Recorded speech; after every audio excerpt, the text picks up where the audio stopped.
Hello, coffee makers, not coffee takers. He is Dr. Joseph J. Burt Miller Jr., and I am the master of cyber farms, Alfredzo B. Nash Jr. We are the hosts of the Cyber Coffee Hour. We are two cyber experts from Mount Vernon, New York, sharing with you our experiences in this field and also the experience of others so we can all learn, elevate, and ultimately realize that we belong in this space. The views and opinions and thoughts of the Cyber Coffee Hour are not those of our employers, personal, or professional relationships. For today's episode, we are going to discuss the easement of educational requirements for cybersecurity. And today, to help us, we have the Honorable Professor Roger Whyte. How you doing today? Hello. How you doing? How's everything, guys? Good. Glad to have you on. So Professor Roger, also known as Mr. Fundamentals, loves cybersecurity. He has 25 years of experience in the field, which includes experience as a senior cybersecurity architect and also as a cybersecurity professor and instructor. Professor Rogers' love is being a techie nerd, going to cyber conferences throughout the globe and nerding out with other nerds. Professor Rogers' mission is to assist over 11,000 people in their transition into a cybersecurity job role. Professor Rogers' major accomplishment is that he is the founder of Professor Rogers Cyber Lounge, which is an active community of cybersecurity professionals. Professor Roger, welcome to the Cyber Coffee Hour. Yes, thank you, Doc. How's everything? Good, man. Good. What's on the docket today? I know it's championship weekend. You know, a couple big games going on. You got any bets or? No, all my teams are out. The Eagles, Giants. East Coast is out. Yeah. Oh yeah. Well, the Bills are still the Bills, right? Are still no. Bills took a L. Out too. Yep. Bills are out. So yeah. But no, it should be good. All right. So but let's go ahead and I'm sorry. Saying Baltimore is still in, right? Yeah, Baltimore's in. That's the thing about the paint the city purple. Baltimore, yeah, exactly. it's gonna be crazy here in a couple hours. But let's go ahead and let's dig into it. So for today, our first article that the article that we are going to discuss is titled "White House Moves to Ease Education Requirements for Federal Cyber Contracting Jobs." All right, so. Just give me 1 second here. All right. So I'll start with a quick excerpt from the article. So National Cyber Director Harry Coker said on Thursday, back on 11 January 2024, that he's working with the Office of Management and Budget to remove the requirement for 4-year degrees for some federal cybersecurity contracting jobs as part of the Biden administration's push to boost hiring of cybersecurity professionals.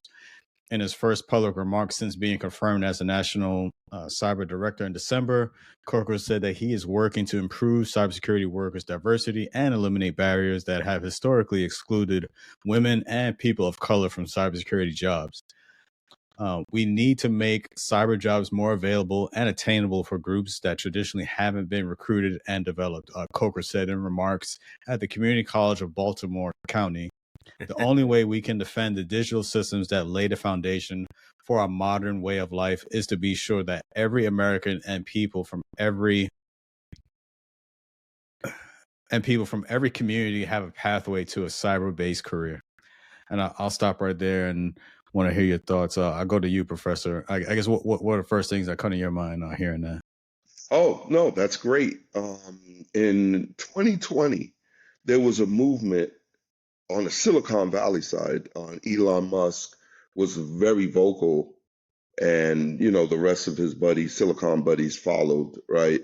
On Google, Amazon, right? Jeff Bezos and them, they all was vocal on removing the college restrictions in cybersecurity jobs, right? Elon was very vocal in saying colleges don't even hit the mark. So we were kind of wasting our time trying to look for people with college degrees, and they still don't have the skill set to be, and he was talking about software development and IT and all other things, right? Right. So that's good on that end that they removed that, because now from a diversity end, right? Uh, First of all, you don't need college to get into IT, right? You haven't, since the inception of IT. There has never been a college to a IT role. There has never been that, right? You know, Doc, you have a Right. PhD. That doesn't that, Right. that your PhD didn't guarantee you a job, right? No. Yeah, No. exactly. So there's no road or pipeline from college, or a bridge to cross from college to IT job like other industries like doctor, like medicine And and law and and I all was that. just gonna bring that up. Like within the medical field, you do have that pipeline Yes. where Hmm. you even get matched. Like as when going from the college that you attend, and then you get matched. According to which hospital or what have you that you get put in. So yeah, that is established, and I think that's great. But cybersecurity, unfortunately, does not have that sort of Right. pipeline as you Yes. mentioned. Yeah, Yeah. yeah. So And IT in general don't have that pipeline. well, yeah, I'm a piggyback on that because I'm in a little bit of a gray area, right? They don't have the pipeline, but a lot of the times landing the job requirements mentions having a bachelor's or mentions having an industry certification. So I mean, even going 20 so years ago, you know, you'll say, hey, this is a help desk role, right? But then the minimum requirement is associate's degree or bachelor's. Now Yeah, yeah. today, because they don't have that pipeline, it's to say if there's an easement like this and the job has the same easement or the requirements are eased as well, then yeah, there is no pipeline. There isn't, right, at this point in time. But I'm a pretty particular product of having the skills to pay the bills, opposed to just being in this realm where we don't have an easement. Like that's because the easement is allowing us to come in without the degree. We also need to see that in the job requirements. A lot of times, especially in Yeah. my journey, every requirement I looked at always had an associate's or a bachelor's degree or a certification from industry. So, and that also contributes to why does the requirements have that high lift if there's no pipeline, right? So I want to speak to that too because I'm a little bit on the fence believing there's an easement when all the job requirements still say I need a bachelor's degree in something, not so much as IT, but something in general, you know. Right. Yeah.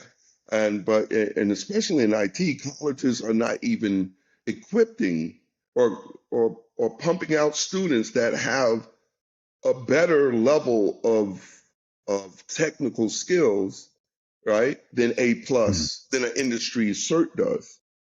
So, that's another issue, right? Like, okay, you went to 4 years of college, but you still can't pass the A plus exam.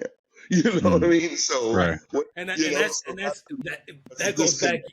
Yeah, that goes back years. There's got to be a double dip. I used to say that it's got to be a double dip where the credited course passes the industry cert and you take it, Yeah. right? And WGU started that trend, right, right? Right. Where they take your industry experience, right? Back in the days, they used to call that work experience, right? They'll take your industry experience, which certifications count as that, and they give you college credits. hmm So if you do have a certain amount of certs, you could actually get a degree, right? yeah, Now their degree program integrates the certs. The certs is like the final exam in right, some of their degree programs. So that's great. That's yeah, how it Yeah. should be. yep. And that Right. should be the placeholder to get into a potential public or private pipeline. I'll just say that when we Hmm. when we, when we Hmm. come back onto it. So right now, certs trump formal education, right? Industry certs trump that, which it always should. In medicine, my dad's a doctor. He got his degree, but he couldn't practice medicine until he got that certification Right, from the state, right? License is called. And licensure. I was gonna say more like licensure, but yeah. more Hmm. like license is the same thing with lawyers, right? I could get my Hmm. law degree, but I Right. can't practice law until I get my bar. And the bar Right. is industry, not by collegiate, not by academic. The bar is industry, right? Right. So, that kind of thing needs to be set up in technology. Is not that, I'm not going to say who dropped the ball in that, but I know that I will. I'll tell you who in the second. piss. Google and all them, they piss and they abandon college. Yeah. They off their recs. I mean, Google went so far and said, you know what, we will do our own curriculum, and they made their own certification. You know, these vendors have their own certifications because college is not reaching the bar, unfortunately. So I'm glad that the government saw that and start to remove it from theirs too. Yeah. So yeah. So looking back at this, and a couple of things that I pulled from that excerpt. So yeah. So of course we just touched on removing the degree requirements. There's also the component of having that diversity and inclusion. Mr. Coker, he emphasized the importance of improving diversity within the workforce. As he said, historically, the field has been dominated by a specific demographic. So he wants to eliminate those barriers. As we always talk about, as pertains, especially within cybersecurity, gatekeeping that's very prevalent, especially if you're talking about for women and also people of color. Align with broader efforts to create more of a inclusive and representative workforce. So I think by doing this action is making cyber jobs more accessible. And what the work that the administration is doing is trying to address some of these longstanding issues. But I see it, constantly, especially if you're talking about, women that are trying to get into the field. It is I guess my hope is that there's that enforcement piece. So we have, yes, I know this is still very new. This is more, I think this is just really more of Mr. Coger's plan, what he wants to do. But hopefully as time goes on, and I think this is something that will set up for further discussion as things continue to develop, that we see that enforcement piece, especially when you're talking about even with the degree requirements, because you can have the messaging that come out from a certain agency to say, yes, we're hiring, we're doing XYZ, but then when you go and apply and you deal with HR says something different. So hopefully there is that, there's that mesh, that there is a connection between the two, that they're both aligned, so that there's no disparity between that messaging. But also too, like, I would like to see, at least my hope is that when it comes to diversity and inclusion, that there are real efforts, real enforcement as it pertains to that. Alfredzo, I'll go to you. Like, I guess what are your thoughts when it comes to diversity and inclusion? Not just the diversity and inclusion, because I'm a little on ease. I feel like this is a little close to home, right? I am a byproduct of a program like this. I literally am. I have been in the accredited programs. I have been through the designated schools, and I came in without the degree requirement. The most difficult part upon completing with the degree, and then I'll go into without a degree, is there's no pipeline. To your point, there needs to be a cohort, and shout out to CCBC because they have this as well. I know that's where this took place. Yeah, just started.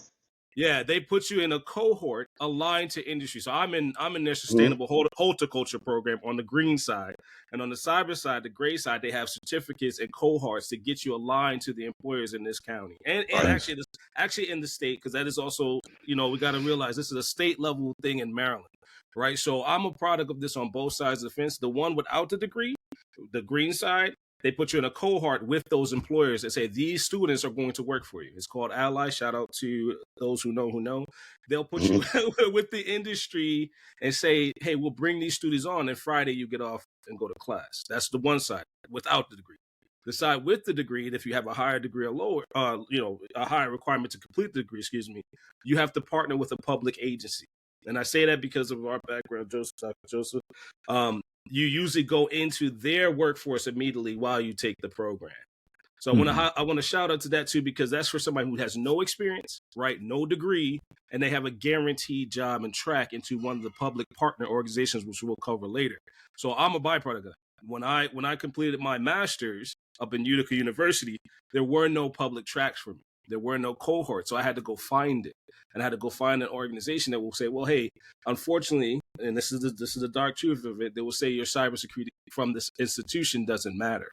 So to our organization's mission, and that's a personal that hits home. That hits home because I completed a master's, I had this accreditation, but they weren't aligned properly to this track, to this workforce initiative 5 years ago.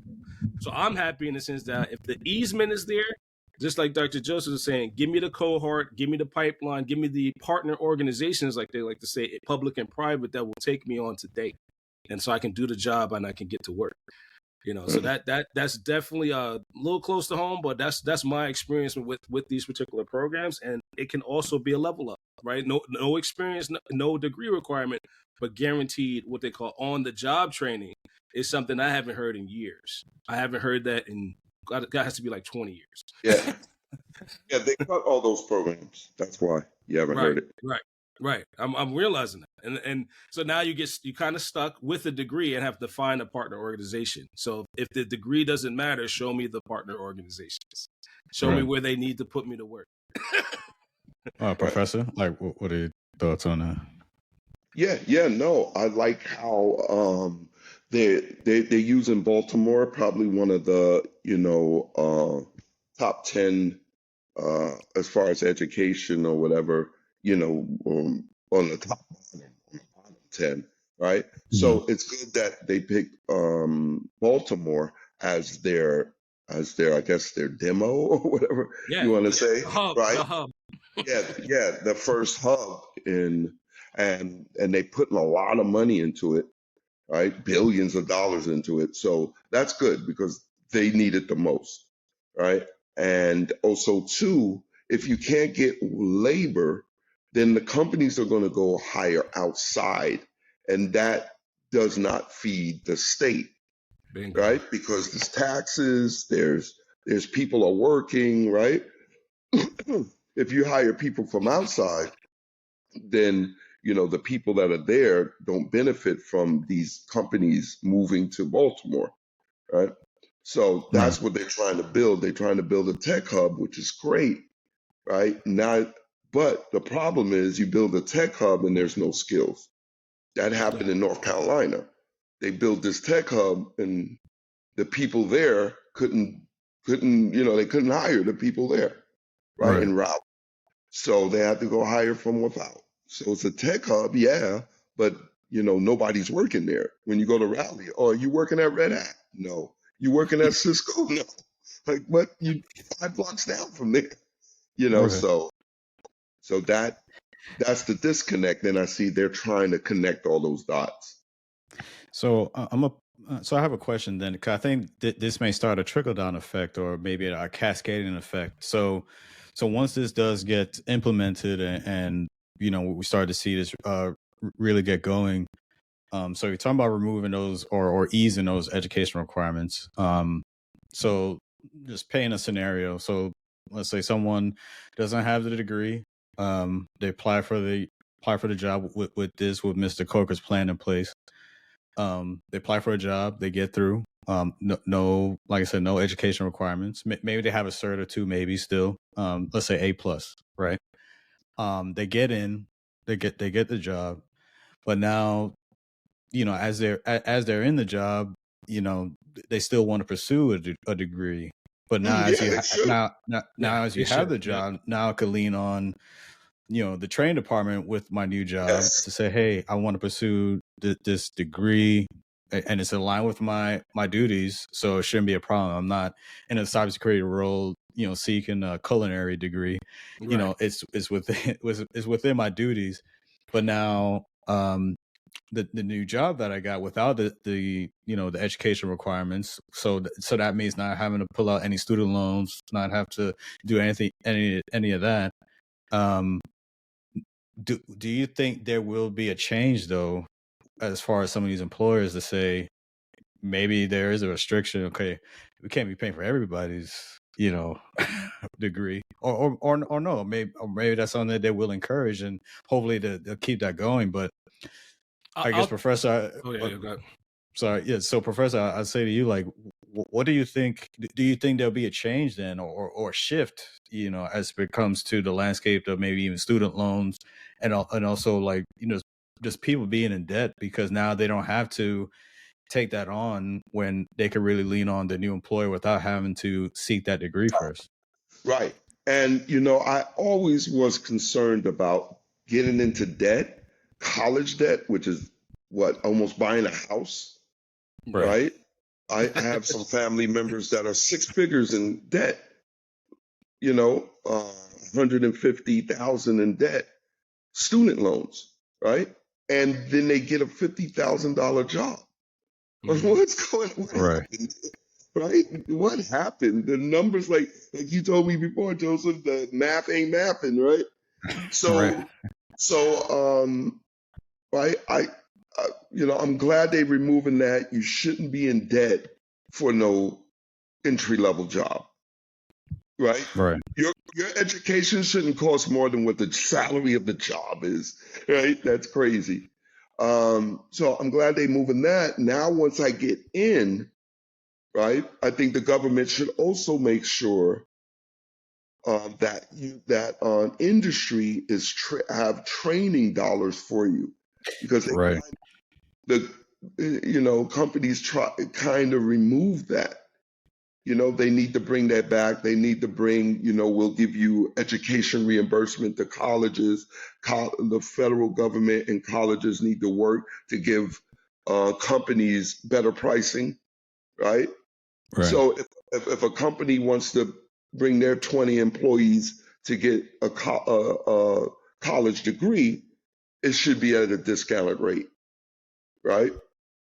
Maybe the federal government subsidize it through taxes or whatever, right? So that way, it, they could do more employees, right? Right. So it should be some hand in hand collaboration working together, right? Alfredzo? Yeah, so I'm gonna take it from the other side. I am aware there is that collaboration. Public companies can hmm sign up to reimburse tuitions with these accredited center of excellences. But again, hmm we really need to see when you come into the center. Sure, the green folks that come in, they'll be asked not to relocate from the state of Maryland. That's Right, and right. then what happens Yeah. that they'll, Okay. so Exactly. I haven't been on that same situation. I went to a college that was remote. I moved to the particular employer's location while pursuing the college, and they lock you in, and they say you can't, while we're paying for your school. This is pre-pandemic, obviously. You can't relocate out of that particular state, right? So now that we're in the remote realm, right, the option is to incentivize that person guaranteed employment during that particular field of study.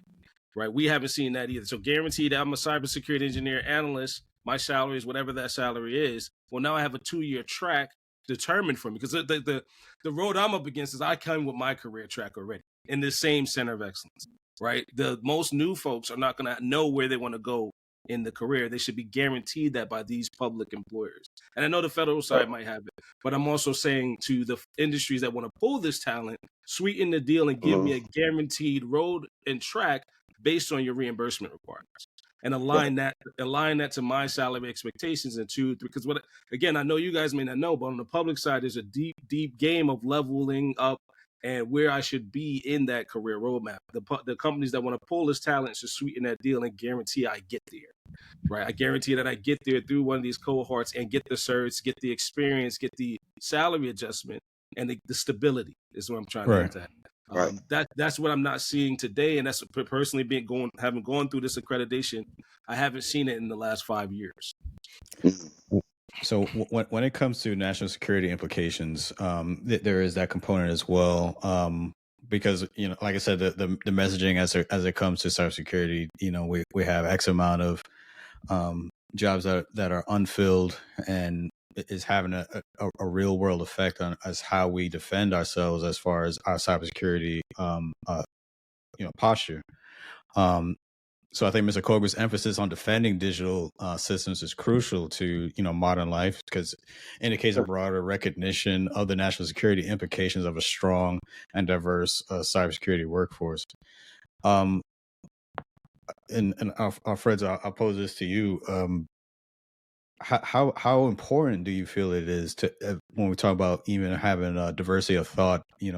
People with having coming from different backgrounds, but are able to contribute as far as being part of that cybersecurity team. What are your thoughts on how much of do you feel there's a big impact on having, again, that diversity of thought as it pertains to cybersecurity and national security implications? Oh, absolutely. The diversity of thought is I won't have to triple up, right? We don't have to triple up. We need those juniors and folks to do the critical side of cybersecurity and defending, cyber defense, cyber operations, AppSec, development operations, DevSecOps. Those roles are going unanswered.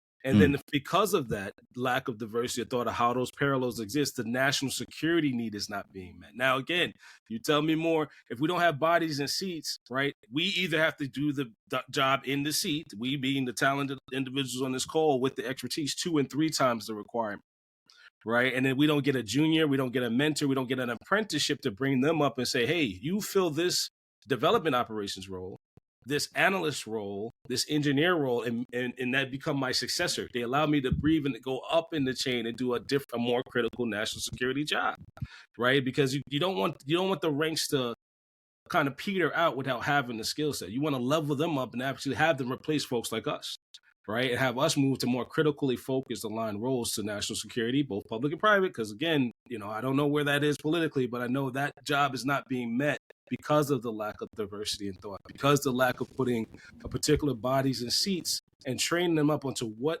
the cybersecurity need is, the cyber defense need, and how that aligns to the national security need for the whole state of Maryland and the country, to be honest with you. Right. So I think that has to flip on its head and say, I need to start training this cohort of folks to get hip to this is what cyber defense looks like, and this is the roadmap towards the national security interests. That's the thought that has to come back or be, inclusive of the diversity, especially the workforce diversity. Right. Professor? Yeah, and also too, this is all new, guys. I mean, this exactly. It's not. Sorry. COVID just got into office in December, so this is new. This is great, right? It's going to change the mindset of how we look at just career, especially in IT and cyber. But I think it's going to have a rippling effect in other industries on how the government can really get more involved in shaping the workforce for certain industries, right? Right. The easement is new. The easement is new, but we could cover that too. Sorry, I failed to realize. Yeah, that's what the easement. Yeah, the easement is new. The Center of Excellence is not. The academic center. No, we understand that. Right. Yeah, most definitely. Right. So kind of moving down, back to this article. So again, as we mentioned, Coker said his office is working with OMB to reduce those education requirements which has prevented skilled cybersecurity workers from getting hired into federal contract positions to ease barriers to hiring. So later this year, Coker said the federal government plans to carry out a series of hiring sprints, including recruiting events at places neglected by the federal government in the past to fill open cybersecurity positions. Makes sense. And we talked about a little earlier already. Coker pointed out to community colleges like CCBC, designated by the National Security Agency as a center for academic excellence in cybersecurity, as avenues which students can gain technical skills at low or no cost and fill the staggering number of open cybersecurity positions. Now, while the exact number of vacant cybersecurity positions differs among various estimates, Coker said that he believes that there are at least 500,000 open positions in the industry in desperate need of filling when digital systems are increasingly targeted for attack. And I'll stop right there. And Professor, I'll go to you first. Those numbers are quite big. They're quite staggering. I guess, but what comes to mind when you hear that? Yeah, no, there is, right? Nationwide, there's about 500,000 jobs. And just in Baltimore alone, there's 40,000 vacant jobs. So between 30 to 40,000 vacant jobs, right? That's a whole community. 40,000 people, you give 40,000 people jobs, that changes a course of a whole town, Right. Yeah. Right? So maybe the city, right? So especially a cyber job where we're high above average starting out, right? The average, only half of America is making 50,000 or more. Only half of America, right? So we start 50, 60. So we're above average in our job. So 40,000 people make it above average. It's a tremendous, movement, right? That's a You're life changer for yeah, a it lot is of a life folks. changer, right? You're creating a middle class, Right. right? So with a guarantee of making six figures when they level up their skills, man, that's financial stability and security for real, all right? So I like this push. I hope that it's not political size. It's not a Biden thing. I hope it's a Right. government thing. You know what I mean? Because Right. Yeah. Biden's out, right? Yeah. Then they. Right. Then the Yeah. Republicans come in and say, screw this job crap. Yeah. Right? Let's go to war. There is So that fear. Yeah. yeah. So I hope this is more of a federal thing than a presidential thing, which I think they're making it into. Yeah, for me, it would have to become a mandate because it is the city of Baltimore. I'll give you guys some metrics, right? We just saw Baltimore become a tech hub, right? That Yes, was their latest beautiful. news. We just saw I'll just say the FBI moved to Maryland, right? So that's guaranteed employment there. They're part of a partner. Oh, no, it's in Well, Virginia. yeah, they were moving from Virginia to Maryland. There's still negotiation there, but they're going to Okay. relocate their headquarters. We'll try to include a Nice. link. Yeah, we'll try to include a link to that. I'll just double backed on that. But so that's a double dip. And then to your point, I love the level up. Now you're saying to me in a particularly tech hub, diverse city, guaranteed partner agencies. There's Yeah. openings.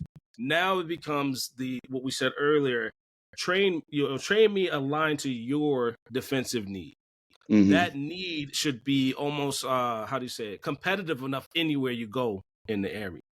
Yeah. Right. So that level up guarantees your entry level salary, your track to 2 to 3 years experience, and an employment with this partner agency. Well, I didn't even get that. And now I'm trying to say to the scale at which the fact that it's at the community level is a soft spot in my heart, because now do I go and say, let me be an adjunct there? Let me train these guys. Let me come over there and see if I can, because the adverse of this Definitely. is being an industry, they can double dip on our experience coming down to the community level.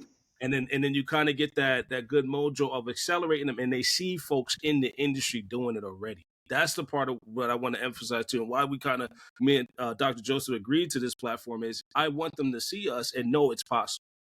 Right. So now I see, Professor Roger, Dr. Joseph, and then soon to be adjunct Nash, right? I see them in class every day. There's no impact more than that to know that I didn't have even. I didn't see a lot of professionals when I took this journey, right? That looked like us and did the thing, did the level up, did it in our backyard, right? It was more so now I feel the encouragement to be in cybersecurity. And I Yeah. reinforce that because I see the need to defend Baltimore, right? To defend Yes. Maryland. That pays back to being able to say that it is possible to do that.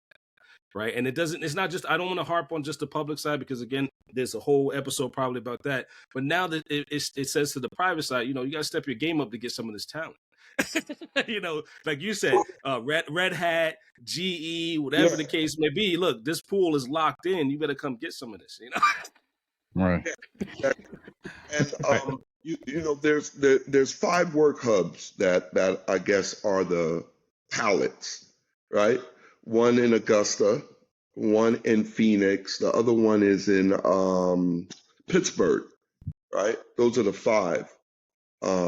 So, and of course Baltimore, right? Right. Now, one thing I didn't see him talk about is internship and apprenticeship. That's something is missing in our industry. It'd probably be, So, they got rid of the verbiage because the apprenticeship signifies on the job training and right, journeymanship. Right. Right. So I That's remember what that we too. need. Yeah. Yeah. It's going to probably be called a cohort where the industry has to come to this school and pick up the talent or incentivize. Because I'm speaking from experience here. I'm in the Uh-huh. school, right? They're going to probably partner with the school to say, these guys are in our company. We want to send them to this particular program. And the school says back, this is a cohort that we bring in, or some people say technical development program. That's another thing. They have these TDP programs where you come in from from this particular institute like CCBC or school that has this accredited academic center of excellence, and then they go and work for that particular employer while they go to class. Right. Mm. So it's a reverse. Now they come into this institute and the school aligns to who needs the workforce. And then they say, Okay. oh, this catalog of folks. So when we came up, it was the other way. We already had a job, right? Right. We already had a job and we had to go back to school. Now, this is the reverse. They come into this institute and the school aligns them to a cohort or TDP, and they go out and find the opportunities for you in the municipal area. Right. So I like that. I like starting in one of these institutions because they know Baltimore. They know the need. They know where the employers are Right. as well. Exactly. So we talked about the as far as NSA's involvement. So the National Centers for Academic Excellence in Cybersecurity, or NCAE-C program, is managed by NSA's National Cryptologic School. So federal partners include, and I thought this was a good list: Cybersecurity and Infrastructure Security Agency, or CISA, the Federal Bureau of Investigation, or FBI, the National Institute of Standards and Technology, or NIST, National Initiative on Cybersecurity Education, or NICE, the National Science Foundation, or NSF, the Department of Defense Office of the Chief Information Officer, or DoD-CIO, and the United States Cyber Command, or US Cybercom. So the NACC, I should say, NCAE-C program aims to create and manage a collaborative cybersecurity education program with community colleges and universities that establishes standards for cybersecurity curriculum and academic excellence, includes competency development among students and faculty, values, community outreach and leadership in professional development, integrates cybersecurity practice within the institution across academic disciplines, and actively engages in solutions to challenges facing cybersecurity education. So National Cyber Director Harry Coger's initiatives, as outlined here, reflect a comprehensive strategy by the Biden administration to address those challenges in the workforce. So I guess one of the things that I see as a byproduct of that. So we're talking about, Professor, you talk about having those higher paying jobs and the median pay rate for a lot of people starting at $50,000 or at least $50,000 dollars a year.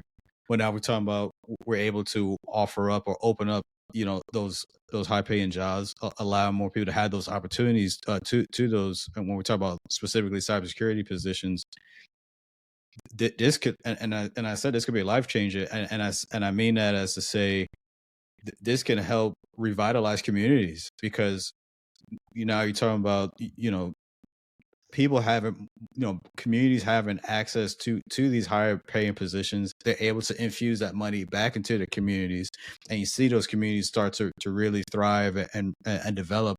Maybe fast forward ahead like 10, 20 years, because the community, those people within the community are having access to more of the high paying jobs. They're having higher skill sets. Like I said, and we talk about when we talk about like remote work, being able to work from home. So if you have that component, people are able to work from home, keep that money within their communities, and see it thrive, and be able to, and I say even educate, having initiatives where they're able to educate their own communities where they are, as opposed to having to, and it's not a knock, but not having to move to Washington D.C. or Richmond, California, Virginia, or things like that. No, right, yeah. So if you're able to make that type of money and stay where you are and help revitalize your communities, I think that's really big. I think that's a big change. Alfredzo, what are your thoughts with that? I'm gonna take it. Yeah, I'm a byproduct of it, so I can't complain. I was in this program 5 years ago, And the doors that it opened up for me. Now, the only caveat that I'm a little salty is I had to find the partner organization myself. So I would like to see that list of organizations, not just contractors. Again, I know the contractor's about to eat. Because when I went through this program on my own time, none of these particular line agencies were open in let's say just New York, right? I had to go out and find the organization that would accept the accreditation and then backpedal to getting the salary. So now I'm living proof that this does work, but I need to see the pipeline to the organizations that take on this workforce or build it myself. Like I say, so to your point, I moved here to where I am because of programs like this, right? The only thing I can give back to is going to teach these folks that come out of this cohort, or potentially showing them that it does work, because I'm accredited by the same program on the cyber defense end, cyber operations end, and the DHS portion of the same program. So my school, our model of choice, did this 5 years ago for the graduate program. Now, if we're easing that graduate requirement, more opportunity opens up. More people like us can go in and be facilitators of guaranteeing them the skills they need to get into the workforce, for sure. Absolutely.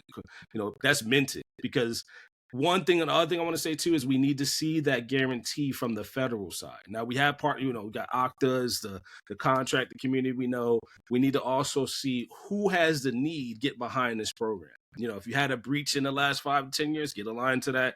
If you have people that are in your organization, maybe throw some training dollars like Professor Roger was saying. And also, I would like to see the federal backing of increasing the coverage of the school or the salary, excuse me, because you're right. It's not just 50,000 for cybersecurity professional. It's higher.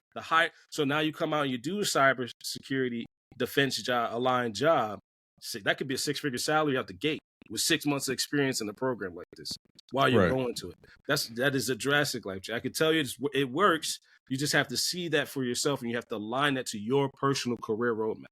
And then for us as experts, because we can't leave the people out in the industry out either, we should reach back into that community and show them the real world experience in the coursework. Show them that whatever these institutions exist, wherever the investment is, show them that this is how the core classes that are offered, or whatever the program is going to offer, is aligned to a particular role. Because we didn't have that, right? I didn't have that. I had to figure that out for myself. So my way of giving back as a cybersecurity professional is to go to this class and say, hey, you know what? This particular coursework is exactly what I see every day. It's over here at this institution. You should check this out. You should do the labs or whatever they have aligned to the program, because that's something I had to build for myself over the years. So even with that train of thought, do you think that's something that that could even change, like curriculum even before college? I mean, let's say elementary schools. Oh, absolutely. With the STEM and everything, yeah, it's going to level up. It's going to level up to. I would say, I mean, it's already. I hate to say this, but it probably is already happening, right? Because I can't see a science course that doesn't teach online, doesn't teach about the security, personal safety, device security. It probably is already happening. I can't guarantee that, but yeah, absolutely, it's going to force it. Particular college graduates, or not even college graduates, those people after high school folks that say, what's the first job that I do, right? Like, it's going to be reinforced from the STEM programs and the grade schools, elementary schools, all the way up to I'm guaranteed a track as a cybersecurity when I graduate high school. Right. Yeah. And so as pretty much, I think this initiative is I think it is going to have definitely some positive effects once it fully gets implemented. Again, this is still, just keep in mind, this is still in the early stages. This is more of maybe just like a skeletal outline right now. But I am curious to see how this does get implemented, and even, Professor, as you even said, maybe those fears of the political fallout, if hopefully that is not being politicized, and it is something that is recognized between both, I guess, all parties, to say, yeah, this is something good that'll help further the cybersecurity workforce and also fortifying that cybersecurity posture for the United States. So hopefully, yes, it does. We do see it as a mandate, as Alfredzo, you mentioned earlier. Yeah. So can we speak to that a little bit too, Joseph? Like, right now, the agencies are holding it on themselves to continue these programs. How do we? I'm sorry to cut you real quick, because I just realized something. the agencies that we just mentioned are holding these programs on themselves. So it almost sounds like it's federal already to me. And I need you to school me up on this, both of you guys. How would it become more impactful to, if it's a mandate or act, let's say, because we got the CHIPS Act and all those other cybersecurity derived acts, how can these programs get aligned to something that's already in place for the private sector? Because a lot of companies aren't these agencies, right, that are funding the defense program, research, cyber operations. How do we ensure, like, we as cybersecurity professionals ensure that we get a voice into it becoming something that not so much bleeds into private sector, but can incentivize them to align to an act or mandate to get these people to work. Get these folks that attend these programs in their organizations. Because it sounds like the agencies backing these programs are set. There's a pipeline for them. But what I don't see is if I don't want to work with the federal agency, or if I'm not aware that opportunity exists. How does it happen in a public company like a GE or a Red Hat, like we said earlier? Or I keep picking on them too. Sorry. How does it happen in the private sector that it's aligned to this program and they also get talent from this workforce? That needs to happen politically. We need to probably research on that and see where that lies for the private companies participating in these programs. Right. Yeah. The government is stepping in to collaborate with private sector, right? Some of the agencies, Department of Labor, Department of Transportation, Department of Commerce, right? They are, the president said that they have to align with private sector especially for underserved or impoverished communities, right? So the private sector, impoverished communities, they need to collaborate. The government is going to invest to get that ball rolling, and it has been rolling. And a lot of private sector, they have out of the 400,000 jobs, a lot of that is private sector. It's not just government. Right. So there's a skill gap on the private side, too. So these initiatives will help both sides. I see it helping both sides because now you have a pool of well-trained workforce, right, that could go either public or private. Right. No. Yeah. Like I said, I think this is good. And like I said, very interested to see how this develops as time goes on. See the implementation in the months to come. So yeah, see how this goes.